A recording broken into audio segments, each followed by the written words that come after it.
বাইরে কালবৈশাখীর ঝড় উঠেছে, সাথে পাল্লা দিয়ে মেঘের আওয়াজ আর বজ্রবিদ্যুৎ। ওই বৃষ্টি হওয়ার আগের মুহূর্ত। শঙ্খ সেনগুপ্ত নামকরা উকিল, ডিভোর্স স্পেশালিস্ট, এই অল্প বয়স সময়ে অনেক নাম করেছে। হাজারো দম্পতি তাদের ডিভোর্সের জন্য তার কাছে আপিল করতে আসেন। আজকাল ডিভোর্স যেন পাল্লা দিয়ে বেড়েই চলেছে। বিয়ের সম্পর্ক বড় ঠুনকো যেন। আজ ওর ছুটি, তাই বিকেলে চা খেতে খেতে খবরের কাগজ পড়ছিল। হঠাৎ তাকিয়ে দেখে তার স্ত্রী তমালিকা তার সামনে এসে বলল, আমি ডিভোর্সের জন্য আপিল করতে চাই। তুমি যেহেতু ডিভোর্স স্পেশালিস্ট, তাই আশা করছি বাইরের উকিল ধরতে হবে না।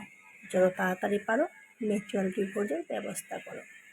আমি আর তোমার সাথে থাকতে পারছি না।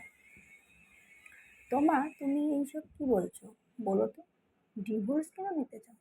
কি হয়েছে তোমার? আজকাল বড্ড উদাসীন মনে হয় আমার।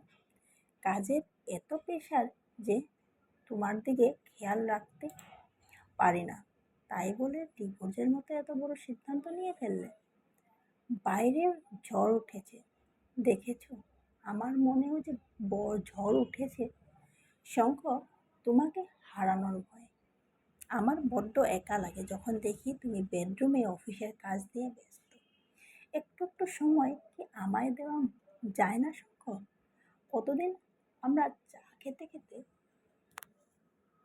গল্প করিনি, কতদিন গঙ্গার ধারে ঘুরতে যাইনি, এমনকি আমাদের দাম্পত্য জীবনে কতদিন হলো তুমি আমায় আদর করোনি। আমি বুঝতে পারছি তুমি আমার ওপর ইন্টারেস্ট হারিয়ে ফেলেছো। এত কম্প্রোমাইজ করে তার জীবন চলে না বলে দুঃখ করে কেঁদে উঠে তোমা। সত্যি তো, ওদের মাত্র 2 বছর হলো বিয়ে হয়েছে, এর মধ্যে দাম্পত্য জীবনে ভাটা পড়তে শুরু করেছে। বড্ড ভুল হয়ে গেছে। কাজের প্রেশার নিতে নিতেই নিজের প্রিয়তমাকে সময় দিতে ভুলে গেছে শঙ্খ। আর দেরি না করে তোমাকে বুকের মাঝে জড়িয়ে ধরে বলল, সরি, এরপর অফিসের কাজ অফিসে করারই চেষ্টা করব। আর তার বাইরে পুরো সময় আমার পাগলিটারই জন্য। তোমার মুখ গুজে বলে, আমি তো মজা করলাম, কে দিচ্ছে তোমায় ডিভোর্স? আমি তো সারা জীবন তোমার সঙ্গে কাটাতে চাই।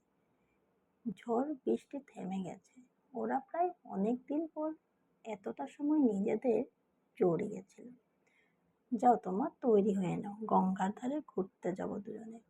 যথা আজ্ঞা মহাশয়। তোমার হাসির শব্দে পুরো বাড়ি মুখরিত হয়ে উঠল।